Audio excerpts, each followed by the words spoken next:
오늘 말씀의 제목은 왜 십계명을 다루어야 할까요? 십계명 오늘 서론이면서 십계명 교리학교에 오신 여러분들을 환영합니다. 또 축복하고요. 말씀의 제목은 왜 십계명을 다루어야 할까요? 십계명 말씀은 성경에 딱 두 군데 나와요. 오늘 읽었던 출애굽기 20장 여기에 나오고요. 또 신명기 5장 두 군데밖에 없어요. 출애굽기 20장의 말씀은 BC 1300년, 그러니까 한 14세기 전에 주신 말씀이에요. 굉장히 오래전의 말씀이죠. 지금이 2024년이니까 이건 BC 1300년 전에 받은 말씀이거든요. 그러니까 엄청 오래전의 말씀이에요. 그때 받은 말씀이 십계명인데, 그럼 지금 시대와는 너무나 큰 차이가 있죠. 첫 번째 메시지는 왜 십계명을 여러분과 제가 다루어야 할까요? 교회에서 죄란 말을 많이 좀 쓰잖아요. 죄인, 또 죄사함. 근데 그 죄의 원뜻은 무엇인가 하면요, 여러분 요즘 우리 양궁에서 올림픽에서 금메달을 지금 엄청 따고 있잖아요. 단체전, 또 어제 또 여자 또 개인전 다 금운동을 휩쓰는데요.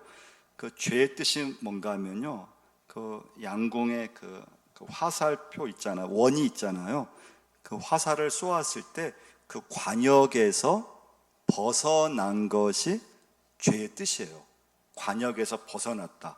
그게 죄의 원뜻이에요. 기준에서 벗어났다는 이제 말씀이에요.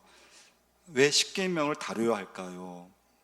지금 이 시대가, 오늘날의 문제가 무엇인가 하면 기준이 없다는 거예요.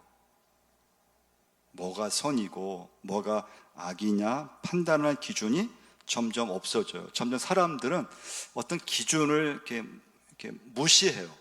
예전 같으면 어떤 기준이 있었자면 그러나 점점 현대인들은 좀 내가 하고 싶은 대로 할 수 있는 것이지, 내 마음대로 내가 좀 끌리는 대로 살 수 있는 거지, 이렇게 기준이 필요해. 그러면서 점점 기준이 없어졌어요. 그러니까 이제 자유가 강조되면서 기준이 없어졌는데, 그럼 여러분 한번 생각해 보세요. 그럼 내가 하고 싶은 대로 했을 때 기준이 없어지고, 그럼 지금 이 사회가, 지금 내 삶의 모습이 그럼 정말 자유로운가? 이 세상이 정말 자유로운 세상인가? 기준이 없으면 내 마음대로 하면은 자유가 올 것 같은데, 근데 기준이 분명하지 않을 때 자유가 오는 것이 아니고 점점 혼란이 이렇게 온다는 거예요. 점점 혼란이 생겨요. 그러니까 이제 요즘 가정이 많이 흔들리고 있잖아요. 그 이유가 있다면 기준이 없기 때문에 그래요. 몇 년 전에 헌법재판소에서 간통은 죄가 아니라는 그런 결정을 했어요. 그 다음부터 이게 법으로 그 죄를 범한 사람들을 구속할 수 없게 됐어요. 가정이 있어도, 또 이렇게 부인이 있어도, 남편이 있어도, 다른 그런 이성과의 그런 어떤 만남이든지 그런 문제 됐을 때 예전에는 법이 있어서 그 법으로 그것을 처벌할 수 있었는데, 지금은 법으로 구속할 수 없게 됐어요. 그러니까 기준이 없어져 버린 거죠. 그러니까 사랑도 왜곡되어 가고, 결혼도 왜곡되어 가고, 그리고 가정도 흔들릴 수밖에 없어요. 근데 여기서 이제 첫 번째 메시지에서요, 이제 죄라고 하는 것이, 다른 말로 하면, 그럼 왜 관역에서 벗어났느냐? 자기 욕심 때문에 그래요. 근데 여러분, 이제 우리가 기준이, 내가 기준이 되거나 내 욕심이 기준이 되면요, 나만 죽는 게 아니에요. 다른 사람도 죽게 되어 있어요.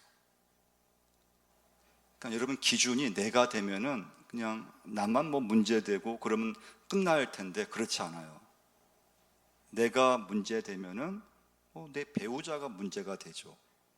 내 욕심은 내가 잘못하면은 나만 잘못된 게 아니고 내 가정이 그냥 풍지박산이 나요. 내 자녀들이 상처를 입게 되어 있어요. 여러분과 저의 인생에서 자기 욕심이 기준이 되는 순간에 나만 죽는 게 아니라는 거예요. 교회에서 내 욕심이 작동되는 순간에 나만 이렇게 그냥 상처받고 나만 문제도 끝나는 게 아니에요. 다른 사람에게까지 문제를 주게 되어 있어요. 다른 사람도 죽게 되어 있어요. 그래서 여러분과 제가 이 시간에 십계명을 다루어야 될 중요한 이유가 있어요. 십계명 10가지 말씀이라는 뜻인데요, 여러분과 저에게 이 시대에 기준을 주기 때문에 그래요. 점점 기준이 없어지는데 왜 여러분과 제가 이 시대에 십계명 말씀을 좀 붙잡고 묵상해야 되는가? 내 삶 속에, 내 가정 속에, 내 믿음 속에 기준을 세워야 되는데 뭘로 세우냐 이거예요. 그 기준이 십계명 말씀이에요. 그래서 제가 이렇게 안식년 보내면서 이것을 좀 준비해야 되겠다. 이 말씀을 제가 묵상하고 오후 예배에 다시 드리게 되면은, 설교하게 되면은 십계명 말씀을 통해서 신앙의 기준, 삶의 기준이 이 십계명 말씀 10가지 말씀에서 여러분과 저에게 다시 한번 기준을 세워가는 그런 복된 시간이 되기를 축원드립니다. 십계명은 2번 나온다 그랬죠. 출애굽기 20장, 신명기 5장에 나와요. 십계명 말씀은 너무 간단한 말씀이에요. 아주 단순한 말씀이에요. 자, 십계명은 하나님께서 모세에게 주셨던 말씀이에요. 2 돌판에 새겨져서 이스라엘 백성에게 주신 거예요. 그 십계명이 기록된 것은 BC 1300년 경이니까 진짜 오래전의 말씀이에요. 정말 오래전의 말씀이에요. 자, 그러면 어떤 신학자는 이렇게 질문을 해요. 아니, 지금이 어느 시대인데, 지금이 BC 21세기 시대가 지금 많이 흘렀잖아요. 시대가 흘렀는데 BC 1300년 전에 주신 십계명 말씀이 그럼 오늘 이 말씀을 타당한가, 적용할 수 있는가, 그렇게 질문하는 분도 계세요. 여러분과 제가 하나님 말씀은 시대를 막론하고 진리되는 말씀인 줄 믿습니다. 하나님 말씀은 시대를 초월해서 모든 그리스도인들이 지켜야 될 핵심적 말씀이기 때문에 여러분과 제가 오늘 이 시대에도 오래전의 말씀이라고 해서 끝나는 것이 아니고 여러분과 저에게 신앙의 기준, 내 삶의 어떤 기준을 세워가야 되는데 그럼 뭘로 세울 것인가? 그 십계명 말씀이에요. 2번째 메시지예요. 그럼 십계명은 누가 주셨을까? 너무 간단한, 누가 주셨죠? 십계명 말씀은 하나님이 주셨죠. 우리 1절 한번 다시 한번 출애굽기 20장 1절 한번 읽어보겠습니다. 하나님이 이 모든 말씀으로 말씀하여 이르시되. 자, 주신 분이 누구인가가 중요해요. 하나님이 이 모든 말씀으로 말씀하여 이르시되. 십계명은 하나님이 주신 거예요. 그러니까 말씀을 통해서 모든 기준을 제시하신 분이 하나님이세요. 그러니까 하나님이 기준이에요. 창세기 1장 1절 말씀이 어떻게 되죠? 성경 제일 처음 하나님이 태초에 천지를 창조하시니라. 하나님이 천지를 창조하셨다는 말씀이에요. 이 말씀이 믿어져야 돼요. 이 말씀이 믿어져야 돼요. 모든 피조세계는 하나님의 손에 의해서 만들어졌음이 믿어져야 돼요. 이 말씀이 믿어져야 우리 믿음 생활을 할 수가 있고, 모든 것이 하나님이 만드셨고 모든 것이 하나님으로부터 왔다는 믿음이 생겨요. 그러면 십계명은 하나님이 주신 것인데, 하나님이 오늘 나의 삶을 어떻게 살아야 될 것인가, 내 삶 속에서 어떻게 말씀을 적용하고 어떻게 말씀대로 살 것인가를 가르쳐 주는 말씀이 십계명 말씀이에요. 자, 그러면 십계명을 누구에게 주셨는가가 중요해요. 그러면 십계명 말씀은 누구에게 주신 말씀일까요? 누구에게? 자, 십계명은 하나님이 주셨다고 했어요. 물론 우리가 성경 말씀은 모든 사람에게 주신 말씀이에요. 십계명도 부모를 공경하라, 모든 사람이 그 말씀을 우리가 붙들 수 있는 말씀이에요. 그럼 십계명은 누구에게 주셨는가? 십계명은 모든 사람에게 주신 말씀은 아니에요. 이스라엘 백성들, 구원받은 백성들에게 주셨던 말씀이 십계명임을 기억하셔야 돼요. 2절 말씀 한번 보시면요, 2절 한번 읽어보겠습니다. 나는 너를 애굽 땅 종 되었던 집에서 인도하여 낸 내 하나님 여호와니라. 이 십계명을 받은 사람이 있는, 대상이 있는데 누군가 하면은 구원받은 하나님의 백성, 나는 너를 애굽 땅 종 되었던 집에서 인도하여 낸 하나님께서 이스라엘 백성에게 주신 말씀이에요. 그럼 이스라엘 백성은 이때 이전까지 어떻게 살았습니까? 애굽에서 노예로 오랫동안 살았어요.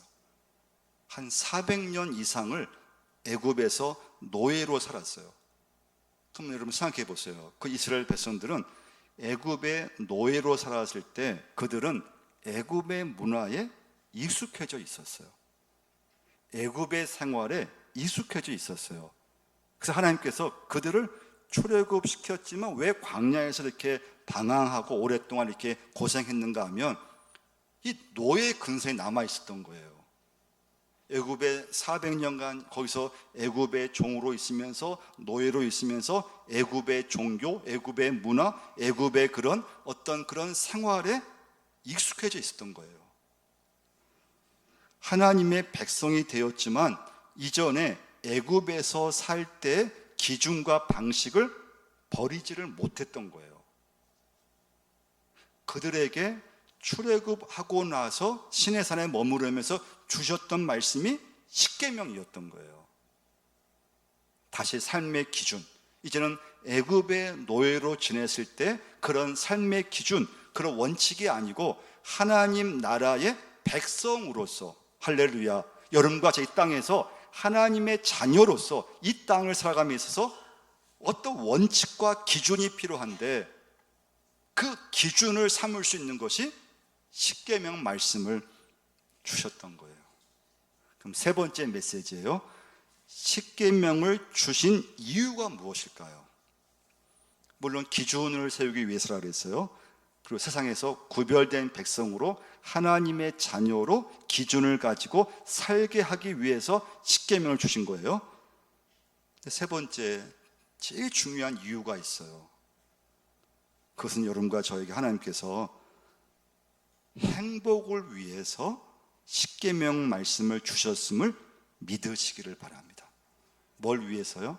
행복을 위해서. 행복이에요, 행복. 하나님 믿는 사람들이 이 땅에서 이 기준으로 살았을 때 얻을 수 있는 것이 뭐냐? 행복이에요, 행복. 여러분과 저에게 하나님께서 오늘도 하나님 말씀을 주신 이유가 뭐냐? 하나님의 기준 안에서 순종하고 말씀대로 살 때 하나님은 행복을 주는 줄 믿습니다. 행복이에요. 그러니까 여러분, 우리가 믿음이 없으면 은혜 받기 전에는 말씀에 대해서 이 말씀은 좋긴 좋지만 뭔가 구속시키는 것 같고 나를 좀 이렇게 하나님, 이 말씀을 자꾸 듣다 보면은 나를 좀 이렇게 뭔가 얽어매는 것 같고 자유롭지 못하게 뭔가 말씀이 만드는 것 같고 그렇잖아요. 여러분, 하나님 말씀 여러분과 저를 절대 귀찮게 만들거나 말씀을 줘가지고 뭔가 이렇게 우리를 어렵게 만드는 그런 목적이 아님을 기억하셔야 돼요. 하나님 말씀을 주신 건 여러분과 저에게 이 말씀을 통해서 이 땅에서 행복하게 살기 위해서 하나님 말씀을 주셨음을 믿으셔야 돼요. 그러니까 십계명을 주신 이유는 뭐냐? 내 인생의 행복을 위해서 주신 거예요. 그러니까 여러분, 믿음 생활을 하시는 분들 중에서 은혜 받은 성도의 특징이 뭐냐면요, 은혜 받고 나면은 하나님 말씀에 막 순종하고 싶은 마음이 생겨요. 막 말씀대로 살고 싶은 마음이 생겨요. 이게 성도의 특징이에요. 근데 여러분, 문제는 무엇인가 하면요, 여러분과 저는 예수님을 믿고 말씀을 살고 있지만 언제든지 믿음에서 떠날 수 있는 그런 기질을 갖고 있음을 또한 기억하셔야 돼요. 여러분과 이 자리에 앉아있고 은혜 받고만 말씀 생활하지만, 여러분 잘 믿던 사람도 한순간에 믿음에서 떠날 수 있는 존재임을 꼭 기억하셔야 돼요. 여러분, 믿음이라고 하는 것은요, 잘 믿던 분들도 믿음은 시간이 지나면 나도 모르게 믿음이 변화되게 되어 있어요. 그 이유 중에 하나는 무엇인가 하면요, 사람은 좀 내 마음대로 살고 싶을 마음이 자꾸 생기는 거예요. 하나님 믿음을 갖고 있으면, 은혜를 받으면 하나님 말씀대로 살고 싶은 마음이 생긴다 그랬잖아요. 그 은혜 받았을 때 모습이에요. 근데 그 받은 은혜가 그럼 끝까지 지속되느냐? 그렇지 않다는 거예요. 은혜가 떨어지거나 또 내가 예수 잘 믿다가도 시간이 지나고 세월이 지나고 또 좀 나이가 들면은 믿음이 점점 좋아지는 것이 아니고 나도 모르게 내 마음대로 좀 하고 싶고 내 마음대로 살고 싶은 그런 마음이 좀만 들어도 믿음에서 탁 떠나게 되어 있어요. 말씀에서 떠나게 되어 있어요. 이게 인간의 죄의 모습이에요. 죄성이에요. 그래서 여러분, 믿음은 그래서 아무도 장담할 수 있는 게 아니라는 거예요. 누구든 예수 잘 믿다가도 한순간에 떠날 수 있는 것이 인간인데, 그 언제 떠나느냐?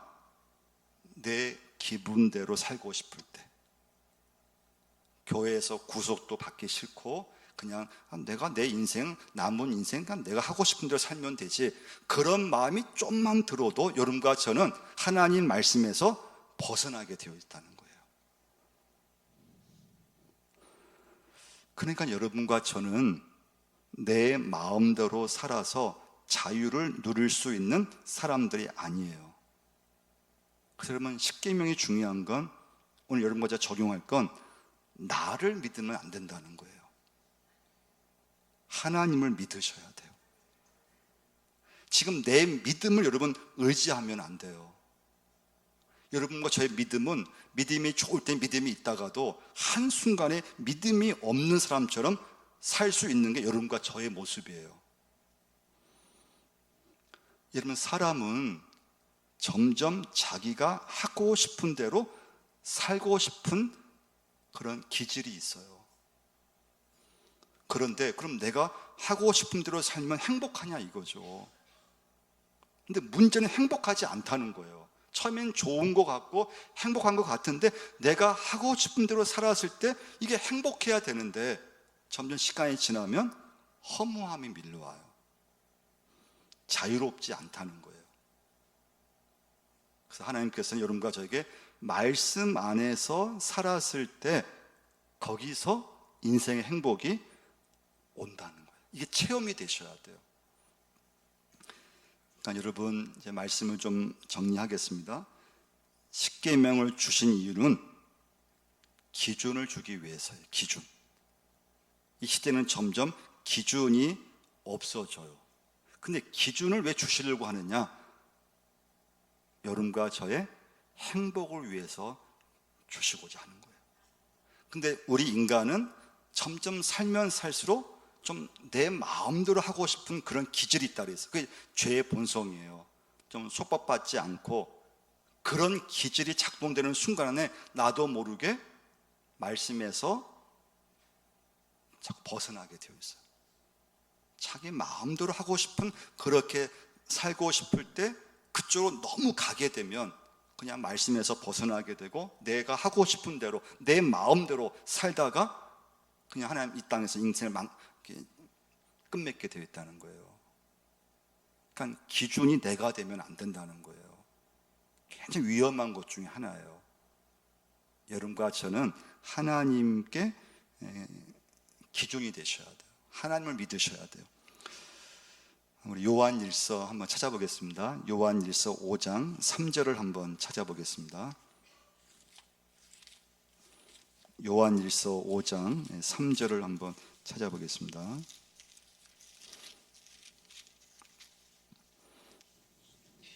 같이 한번 읽어보겠습니다. 하나님을 사랑하는 것은 이것이니 우리가 그의 계명들을 지키는 것이라. 그의 계명들은 무거운 것이 아니로다.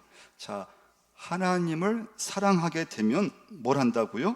그의 계명들을 지킨다는 거예요. 말씀대로 살고 싶어져요. 자, 그의 계명들은 뭐라고 했습니까? 무거운 것이 아니라는 거예요. 은혜 받기 전에는 말씀 생각하면 너무나 무겁고 말씀을 지키는 게 너무나 무겁고 짐이 무겁고 어려운 거 갖고 했는데 은혜 받고 나서 말씀을 딱 보면은 그 말씀대로 살아가는 게 어렵지 않다는 거예요. 그냥 순종하는 게 어렵지 않다, 쉽다는 거예요. 무거운 짐이 아니라는 거예요. 그럼 이제 마지막 메시지인데요. 은혜 받고 나서 모든 말씀은 내 삶의 중요한 기준들이 되어 가는 걸 볼 수가 있어요. 그러면 창세기 여러분 1장, 2장은 에덴 동산의 말씀이잖아요. 한번 여러분 창세기 1장, 2장을 한번 보시면 에덴 동산 천지 창조에 대한 말씀이 나와 있어요. 자, 질문을 하나 해볼게요. 그 에덴 동산에서 창세기 1장, 2장 말씀에서 율법이 있을까요? 없을까요? 율법. 에덴 동산에서 율법이 있을까요? 없을까요? 율법이 있어요. 그럼 말씀을 좀 이렇게 그러면 한번 이제 말씀해 보라고 한번 얘기할 수 있죠. 잘 아는 말씀이 있죠. 창세기 1장 28절 하나님이 그들에게 복을 주시며 그렇게 이르시되 생육하고 번성하여 땅에 충만하라. 땅을 정복하라. 바다의 물고기와 하늘의 새와 땅에 움직이는 모든 생물을 다스리라 하시니라. 하나님 명령의 말씀인데 이건 하나님이 주신 첫 번째 명령의 말씀이에요. 땅을 정복하라. 모든 생물을 다스리라. 이건 말씀이면서 율법이죠. 그렇게 하라는 거예요. 창세기 2장 17절 잘 아는 말씀이죠. 선악을 알게 하는 나무의 열매는 뭐라고 했습니까? 먹지 말라고 했죠. 이게 율법이에요. 하나님 말씀인데 말씀이면 하지 말라는 거예요. 내가 먹는 날에는 반드시 죽으리라 하시니라. 오늘 이제 중요한 마지막 메시지죠. 에덴 동산에도 하나님의 율법이 있었다는 거예요. 그 율법은 다른 말로 하면 기준이 있었다는 거예요. 기준. 여러분과 저에게 말씀이 필요한데 여러분과 저의 생활에 기준이 필요해요. 기준되는 말씀이 있어야 돼요. 어떤 원칙이 필요해요. 그건 세상 원칙이 아니고요. 내 기준으로 하는 게 아니에요. 하나님의 말씀, 하나님의 말씀이 여러분과 저에게 기준이 될 수 있으셔야 돼요. 모든 율법 말씀은 하나님이 선물이에요. 내게 주신 말씀이에요. 은혜예요.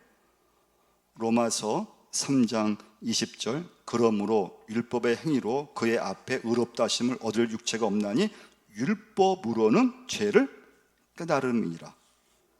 율법이 죄나 그럴 수 없느니라. 율법으로 말미암지 않고는 내가 죄를 알지 못하였으니.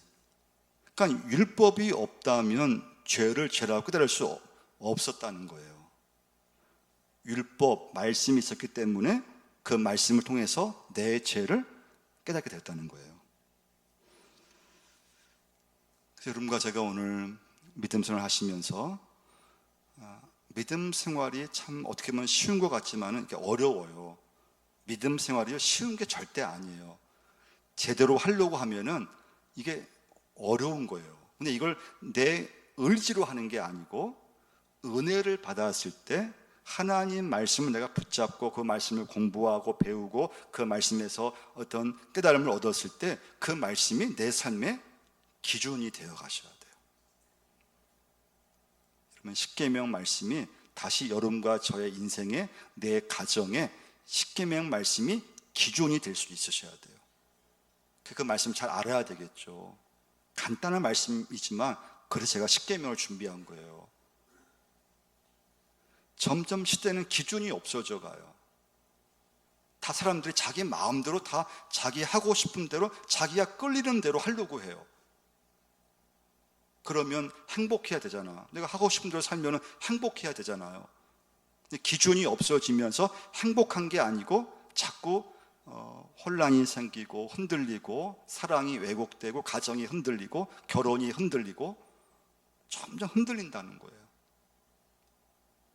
기준이 없으면 흔들리게 되어 있어요. 기준이 무너졌다면 여러분 다시 회복할 수 있기를 바랍니다. 여러분과 저의 인생에 기준을 다시 세워야 돼요. 말씀의 기준을 세워야 돼요.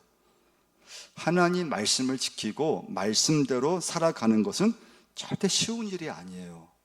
그래서 기도하셔야 돼요. 성령님께 도움을 요청하셔야 돼요.